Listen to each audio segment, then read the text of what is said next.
हम शुरू करने लगे कंडीशंस फॉर प्रॉफिट मैक्सिमाइजेशन, जो कि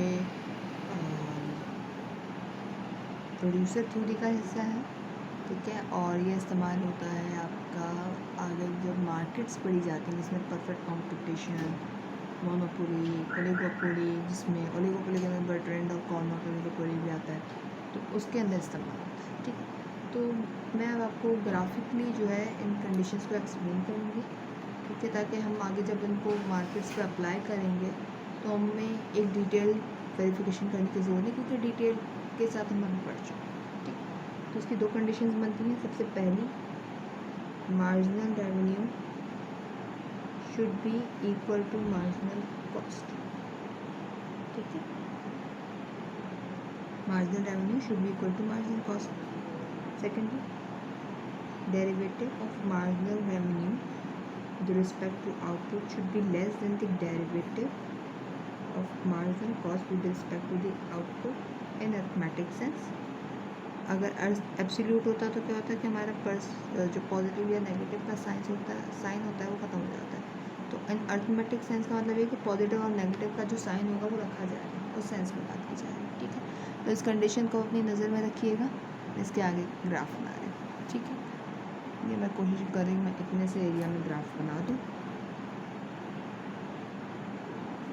इसी में जो आपको एक्सप्लेनेशन मिल जाए, ठीक है। तो वेज मार्जिनल कॉस्ट का कर्व मैं जो हूँ सिर्फ ये बना रही हूँ, यानी कि जो राउंड एरिया होता है वो वाला, ठीक है। और इसके ऊपर चूँकि मुझे एक्सप्लेन करना है तो मैं यहाँ पे आपकी ये प्राइस लाइन है, यानी कि ये तो मार्जिनल कॉस्ट का कर्व है। ये कौन सा होगा, ये marginal revenue is equals to average revenue is equals to prices, ठीक है। ये आउटपुट एंड ये रेवेन्यू प्राइसेस, ठीक। तो पहली कंडीशन कहाँ सेटिस्फाई हो रही है, ये वाली पॉइंट 1, दो जगह, पहला ये, दूसरा दो जगह पे पहली कंडीशन सेटिस्फाई हो रही है, निशान लगाइए, पहली तो हो रही है, अब दूसरी को चेक करने की ज़रूरत है, ठीक है। तो दूसरी का क्या है, ये यहाँ पे चेक करें, आपका मार्जिनल रेवेन्यू का जो कर्व है वो कांस्टेंट है, वेयरएज आपका जो ये है मार्जिनल कॉस्ट, इसका अगर मैं स्लोप निकालूंगी तो वो नेगेटिव बन रहा है, ठीक है। तो under this condition 2 at this A point, second condition क्या हो रही है कि आपका मार्जिनल रेवेन्यू का स्लोप जो है वो 0 है, वेयरएज आपका ये जो स्लोप है नेगेटिव है। तो क्या ये यूँ बन सकेगा, नहीं, ये गलत हो जाएगा। आपका 0 is not less than -1, -1 will be less than 0 1, तो ये वाली कंडीशन यहाँ है गलत हो गई साबित। अब यहाँ पे आते हैं, यहाँ पे मार्जिनल रेवेन्यू का स्लोप क्या बन रहा है, 0, ठीक है। मगर मार्जिनल कॉस्ट का स्लोप क्या बन रहा होगा, क्योंकि राइजिंग पार्ट है तो पॉजिटिव। अब ये कंडीशन दूसरे वाले पे सेटिस्फाई हो रही है, ठीक है।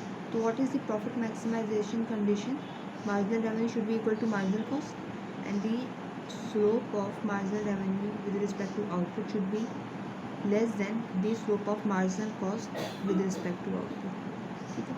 तो अब हम आगे जितने भी कर्व्स करेंगे उसके अंदर आप देखेंगे कि जो मार्जिनल कॉस्ट का राइजिंग वाला पार्ट होगा वो वहाँ जो मार्जिनल रेवेन्यू के जब ये बराबर होगा उसको हम लोग profit maximisation level of output कह रहे होंगे, ठीक है। तो this point P is the profit maximisation condition.